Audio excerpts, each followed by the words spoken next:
దివంగత నేత వైఎస్ రాజశేఖర రెడ్డి సతీమణి అలాగే వైసీపీ అధినేత జగన్మోహన్ రెడ్డి తల్లి అయినటువంటి వైఎస్ విజయమ్మ గారు బయటకు వచ్చారు.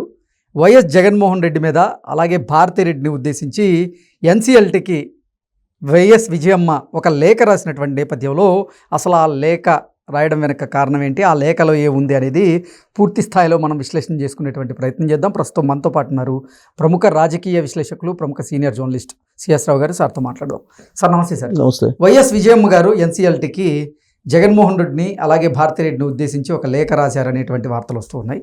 ఏంటి సార్ అసలు ఆ లేఖలో ఏముంది, ఏం రాశారు ఆ లేఖలో అంటే ఏం చెప్తారు? ఇప్పుడు జగన్మోహన్ రెడ్డి గారు ఇటీవల కాలంలో చెప్తున్నది ఏంటి, విశ్వసనీయత, విలువలు, వ్యక్తిత్వం, ఇవి ఉన్నటువంటి వాళ్ళు వైఎస్ఆర్ కాంగ్రెస్ పార్టీ నుంచి వెళ్ళరు. ఒక పార్టీలో ఉంటూ పదవులను అనుభవిస్తూ ఇంకో పార్టీకి వెళ్ళరు. పార్టీ కష్టకాలంలో ఉన్నప్పుడు ఎవరు వెళ్ళరు. ఒకవేళ వెళ్తే వ్యక్తిత్వం, విలువలు, విశ్వసనీయత వాళ్ళకి లేవని చెప్పి అనుకోవాలి. సాయిరెడ్డితో సహా ఇంకెవరైనా వెళ్ళినా ఇంతకుముందు వెళ్ళినటువంటి వాళ్ళైనా అనేది ఆయన ఇచ్చినటువంటి ఒక స్టేట్మెంట్ ఈ మధ్యకాలంలో. విలువలు, విశ్వసనీయత, వ్యక్తిత్వం, ఈ మూడు గురించి ఆయన చెప్పారు. చెప్పిన తర్వాత షర్మిల గారు మాట్లాడారు. షర్మిల గారు మీడియా ముందుకు వచ్చి ఏం మాట్లాడారంటే, ఈ మూడు గురించి జగన్మోహన్ రెడ్డి గారు చెప్తుంటే దెయ్యాల వేదాలు వల్లించినట్టు అనేది ఒకటి. రెండు, గాడ్సే వచ్చి అహింసావాదం వినిపించినట్టుంది. సొంత చెల్లెలు, సొంత తల్లి మీదనే కంప్లైంట్ చేసి కోర్టుకి ఈడ్చినటువంటి జగన్మోహన్ రెడ్డి గారు ఈ విలువలు, వ్యక్తిత్వం, వికాసం లేదంటే విశ్వసనీయత గురించి మాట్లాడుతున్నారని చెప్పి ఆవిడే అడిగారు. సొంత చెల్లెలే కదా అడిగింది. ఇంకోటి ఏంటంటే, మేనకోడలు, మేన అల్లుడు ఆస్తులు లాక్కోవడానికి ప్రయత్నం చేసినటువంటి దుర్మార్గుడు జగన్మోహన్ రెడ్డి గారు అని చెప్పి షర్మిల గారు చెప్తున్నారు. సొంత చెల్లెల్ని రోడ్డు వేశారు. సొంత చెల్లెల యొక్క వ్యక్తిత్వాన్ని హననం చేయడానికి వైఎస్ఆర్ కాంగ్రెస్ పార్టీ సోషల్ మీడియాని ఉపయోగించి దాని ద్వారా అసలు విజయమ్మ గారి శీలాన్ని శంకిస్తూ పోస్టులు పెట్టినటువంటి కుమారుడు జగన్మోహన్ రెడ్డి గారు, ఆయనకి ఇవి ఎక్కడున్నాయి అని చెప్పి షర్మిల గారు మీడియా ముందు అడిగారు. మనం చెప్పడం కాదు, వాళ్ళ సొంత చెల్లెలు చెప్పినటువంటి మాటే నేను చెప్తున్నా. విజయమ్మ గారికి షర్మిల పుట్టలేదని చెప్పారు కదా ఆయన, అంటే ఆయన సోషల్ మీడియా. అలాంటి సోషల్ మీడియాని ఎవరి కన్సర్న్లో నడుస్తుంది, జగన్మోహన్ రెడ్డి గారి కన్సర్న్లో నడుస్తుంది అని చెప్పి షర్మిల గారు చెప్పారు. అంటే జగన్మోహన్ రెడ్డి గారే ఆ విధంగా వ్యక్తిత్వ హననం చేయించారు అనేది ఆవిడ మీడియా ముందుకు వచ్చి చెప్పారు. సో ఇప్పుడు ఆయన చేసినటువంటి వ్యక్తిత్వం, విలువలు, విశ్వసనీయత అనేది ఒక పెద్ద నేతి బీరకాయలో నెయ్యి అంత ఉందని చెప్పి సత్యము, ఆయన చెప్పినటువంటి అవి కూడా అంతే సత్యం. అవి ఆయనకు ఉన్నాయా లేవనేది షర్మిల గారే ప్రశ్నిస్తూ ఉన్నారు. ఇదే సమయంలో విజయమ్మ గారు ఒక లెటర్ రాశారు ఆస్తులకు సంబంధించినటువంటి వ్యవహారంలో. దీనికి నేషనల్ కంపెనీ లా ట్రిబ్యునల్కి ఆవిడ లెటర్ రాశారు. లెటర్ రాసి, ఎందుకంటే జగన్మోహన్ రెడ్డి గారు కంప్లైంట్ చేశారు కాబట్టి ఈవిడ కూడా అక్కడికి వెళ్ళి కోర్టులో నిల్చోవాల్సిన పరిస్థితి ఏర్పడింది.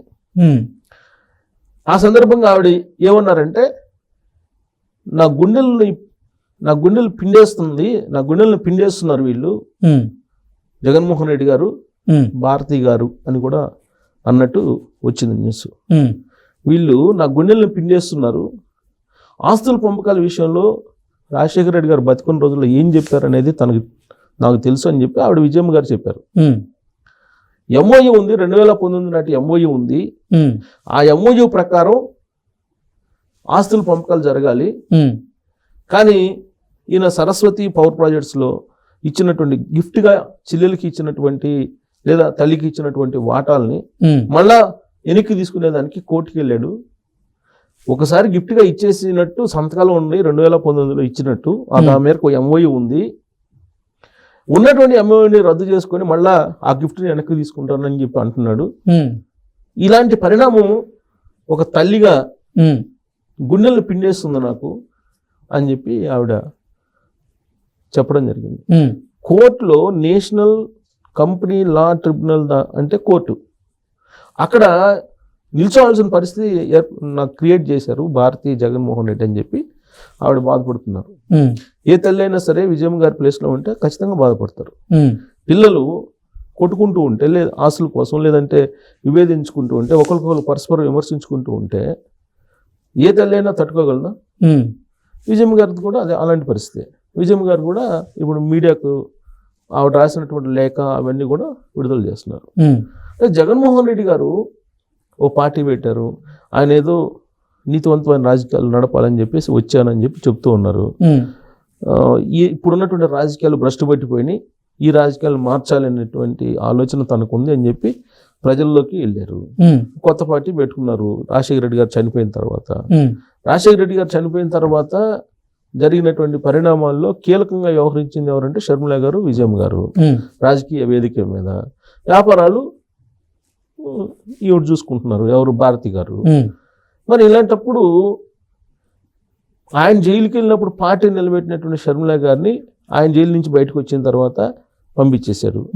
జైలు నుంచి బయటకు వచ్చిన తర్వాత కూడా కాదు, అధికారంలోకి వచ్చిన తర్వాత అనుకోవాలి ఒక రకంగా చెప్పాలంటే. ఇదంతా ఎందుకు జరుగుతుంది అని అంటే విజయమ్మ గారు ఏమంటున్నారంటే భారతి గారి వల్ల జరుగుతుంది అనేది ఆవిడ వ్యక్తం చేస్తున్నటువంటి అభిప్రాయం. షర్మిల గారు కూడా అదే చెప్తున్నారు. ఆయన ఒకసారి ఏదో సందర్భంలో కొంగుచాటు జగన్మోహన్ రెడ్డి అన్నట్టుగా మాట్లాడింది ఆవిడ. అంటే భారతి గారు ఏది చెప్తే అది చేస్తున్నారు అన్నట్టుగా మాట్లాడారు ఆవిడ. సరే, ఇవన్నీ వచ్చినప్పుడు జనరల్గా ఏంటంటే సోషల్ మీడియాలో YSR Congress party social media ఏముంటుందంటే ఇవన్నీ అన్ని కుటుంబాల్లో ఉండేవే కదా. జగన్మోహన్ రెడ్డి గారి కుటుంబంలో ఉండేటువంటి వివాదాలని మీరు ఎందుకు మాట్లాడాల్సి వస్తుంది, లేదా ఎందుకు ఎక్స్పోజ్ చేయాల్సి వస్తుంది, ఎందుకు ఎలివేట్ చేయాల్సి వస్తుంది అని అడుగుతున్నారు చాలా సందర్భాల్లో. ఇప్పుడు ఏ కుటుంబంలో లేవు? చంద్రబాబు గారి కుటుంబంలో లేవా? లేదంటే సోనియా గాంధీ కుటుంబంలో లేవా? ఇలా అడుగుతున్నారు. నిజమే, ఏ కుటుంబంలో అయినా సరే చిన్న చిన్న విభేదాలు ఉంటాయి, ఇవన్నీ ఉంటాయి. దాంట్లో తప్పు పట్టాల్సిన అవసరం లేదు. ప్రతి కుటుంబంలో ఇంటింటి రామాయణం లాగా ప్రతి కుటుంబంలో కూడా ఎంతో కొంత రామాయణం ఉంటుంది. కానీ సమాజానికి తానొక దిక్చూచిని, తానొక ఆదర్శప్రాయుణ్ణి అని చెప్పి వచ్చారు కదా ఆయన సెలబ్రిటీ కింద. అలాంటప్పుడు 10 మంది ఆయన యాటిట్యూడ్, ఆయన బిహేవియర్, ఆయన నడక, ఆయన నడత వీటన్నిటి గురించి చూస్తూ ఉంటారు కదా. ఆయన ఏదైతే చేస్తాడో అది చేయడానికి అనుచరులు సిద్ధంగా ఉంటారు కదా. యథా రాజా తదా ప్రజ అనేది ఒకటి ఉంది కదా. అలానే నాయకుడు ఏది చేస్తే కింద వాళ్ళు కూడా అదే చేయాలనుకుంటారు సహజంగా. ఇప్పుడు ఇది ఒక జగన్మోహన్ రెడ్డి గారికే కాదు, ఇప్పుడు ఎవరిని తీసుకున్నా కానీ ఇప్పుడు మన సెలబ్రిటీస్ ఇద్దరిని చేస్తారనుకో, లేదు ఒక సినిమాలో హీరో ఏదన్నా నీకు ఫ్యాషన్ డ్రెస్లు వేసుకున్నాను అనుకో, అదే డ్రెస్లు వేసుకోవడానికి వాళ్ళు ఫ్యాన్స్ సిద్ధపడుతూ ఉంటారు, అదే ఫాలో అవుతుంటారు. జగన్మోహన్ రెడ్డి గారు వాళ్ళ ఫ్యామిలీ గురించి ఎందుకు మాట్లాడుకుంటున్నారంటే వాళ్ళు బయటకు వచ్చారు కాబట్టి, వాళ్ళు కంప్లైంట్ చేసుకున్నారు కాబట్టి, ఒకరికొకరు కంప్లైంట్ చేసుకుని కోర్టుకు వెళ్ళారు కాబట్టి. ఇప్పుడు సెలబ్రిటీలుగా ఉన్నటువంటి వాళ్ళు ఎవరు వెళ్ళినా, రాజకీయవేత్తలు కానీ, పారిశ్రామికవేత్తలు కానీ, లేదా సినిమా వాళ్ళు కానీ ఎవరు వెళ్ళినా కానీ, ఇప్పుడు మోహన్ బాబు కూడా ఉంది, మోహన్ బాబు కూడా చర్చించుకుంటున్నారు కదా. కారణం ఏంటంటే వాళ్ళు సమాజానికి ఎంతకంత ఒక ఐకాన్స్ గా ఉన్నారు కాబట్టి. సో అందుకే ఆవిడ బాధ. అందుకే మనం సొసైటీలో ఒక పేరు సంపాదించి పెట్టారు రాజశేఖర రెడ్డి గారు. ఆయన మహానేత అనేటువంటి పేరు తెచ్చుకున్నారు. ఆయన కుమారుడిగా ఆయన స్ఫూర్తిని నిలబెడతారని కదా వీళ్ళందరూ ఫ్యామిలీ మొత్తం సపోర్ట్ చేసి ఆయన ముఖ్యమంత్రి కావడానికి సహకరించింది. అది పోయింది. అది పోవడంతో పాటు అసలు మొత్తం పరువు తీసేస్తున్నారు అనేటువంటి ఒక బాధ విజయమ్మ గారికి ఉంది. అందుకే ఆవిడ ఉపయోగించినటువంటి వర్డింగ్ కూడా గుండెలను పిండేస్తుంది ఈ పరిణామం అని చెప్పి చెప్తున్నారు. సో కాబట్టి జగన్మోహన్ రెడ్డి గారు ఏదైతే చెప్తున్నాడో చెప్పిన విధంగా ఇప్పుడు జనరల్గా గాంధీ మహాత్ముడు ఏం చెప్తారంటే ముందు మనం ఆచరించి తర్వాత చెప్పాలంటాడు. ఇప్పుడు జగన్మోహన్ రెడ్డి గారు చెప్పే ముందు ఆయన విశ్వసనీయత లేదా విలువలు లేదా ఆయన ఏదైనా చెప్పండి వ్యక్తిత్వ వికాసం లేదంటే వ్యక్తిత్వం వీటి గురించి చెప్తాం. అవి ఆయనకుంటే ఆయన చెప్తే ఎవరన్నా వింటారు. అసలు ఆయనకి లేవు. ఆయన మా చెప్పిన మాట మీద నిలబడ్డా అని చెప్పేసి 2019 ఎన్నికల్లో ఆయన ఏం చెప్పాడు, ఏం చేశాడు అనేది అందరికీ తెలుసు.